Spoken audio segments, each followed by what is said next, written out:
Salam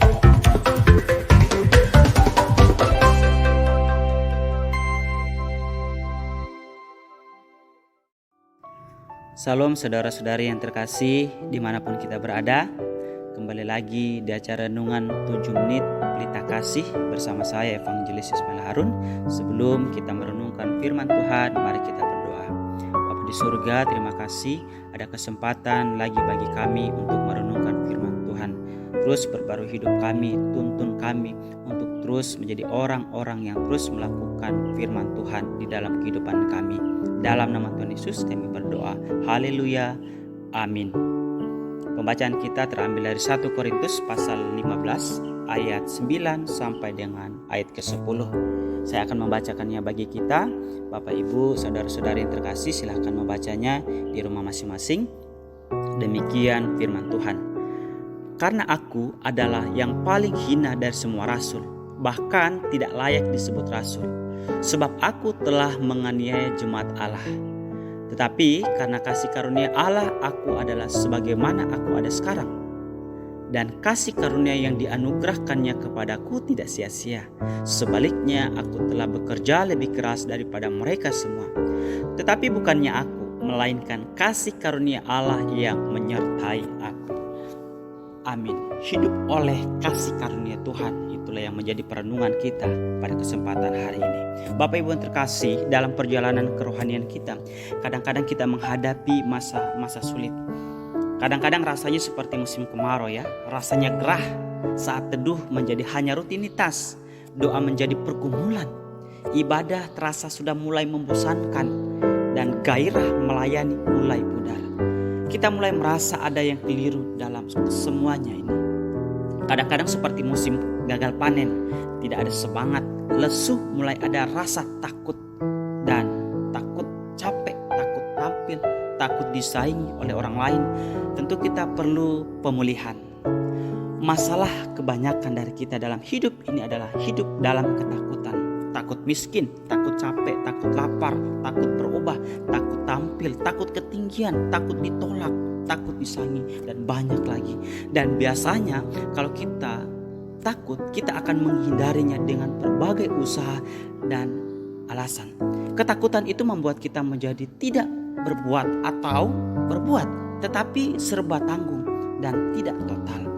Dalam nats ini nampaknya Paulus terus bergairah menjalani hidup dan pelayanannya dengan semangat tentunya. Rahasianya adalah karena kasih karunia anugerah Tuhan. Dalam konteks 1 Korintus pasal 15, Paulus sedang menunjukkan bahwa kebangkitan Yesus itu benar, dan karena itu kebangkitan orang mati itu juga adalah pasti dan benar. Melalui nats ini Paulus menyatakan bukti konkret dan dari kebangkitan itu melalui hidupnya. Ia hidup berubah secara ajaib, itu bukan hasil usahanya tetapi anugerah Allah. Demikian statement dari Paulus. Dan bagian pertama, mari kita belajar tentang anugerah Allah di masa lalu.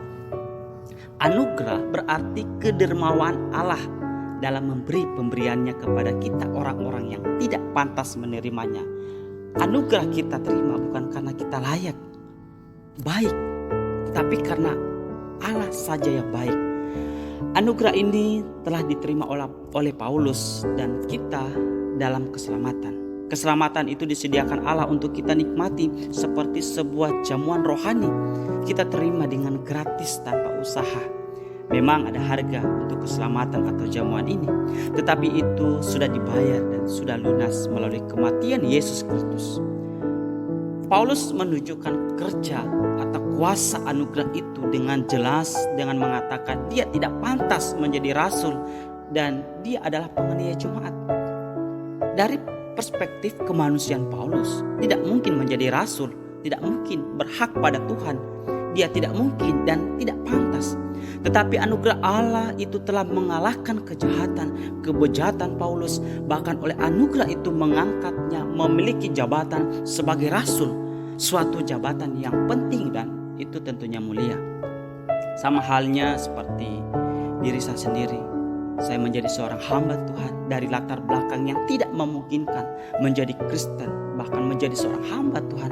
Karena saya dulunya beragama Islam dan tidak memiliki background Kristen sama sekali dalam keluarga saya, yang kehidupannya dulu jauh dari nama baik, jauh dari yang namanya saleh. Tetapi anugerah Allah telah mengalahkan semua kemustahilan itu, sehingga saya dapat percaya menerima Tuhan sebagai Tuhan dan Juru Selamat. Dan sampai saat ini saya melayani Tuhan sebagai hamba Tuhan. Yang kedua, kita belajar tentang anugerah Allah di masa kini dan di masa yang akan datang. Bukan aku, melainkan anugerah Allah bersama-sama aku.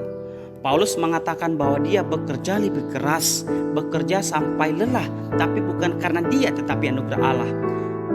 Saat kita diundang perjamuan makan, Bapak Ibu, semua makanan dihidangkan, semua gratis. Apa yang kita saksikan di situ? Makanan yang enak-enak.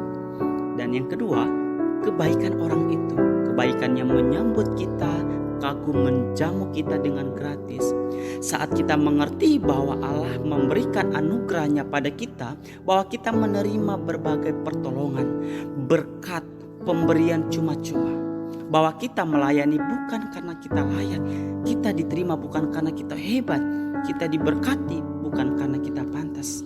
Pada bagian lain, kita berbuat apapun tidak membuat Allah mengubah kasih karunia-Nya kepada kita. Saya sangat yakin oleh karena kasih karunia-Nya, Dia menghendaki kita dipakai luar biasa lagi. Dan itu bukan karena kita dan bukan karena kita layak, tetapi anugerah yang luar biasa yang telah menyelamatkan kita. Itulah yang terus bekerja dalam hidup kita, yang memungkinkan kita bergairah terus dalam hidup dan terus bersemangat.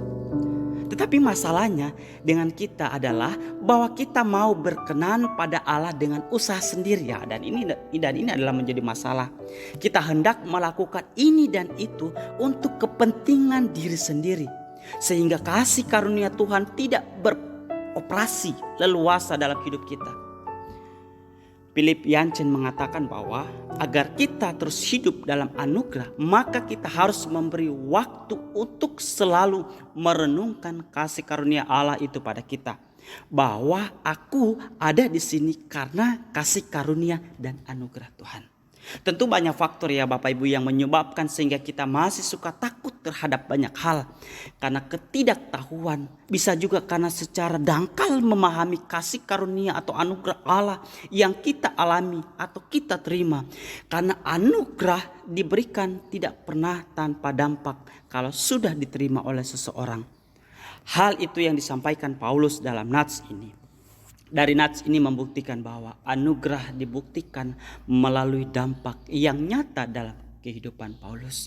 Kita berjalan sejauh ini bukan karena kehebatan kita, tetapi kasih karunia-Nya.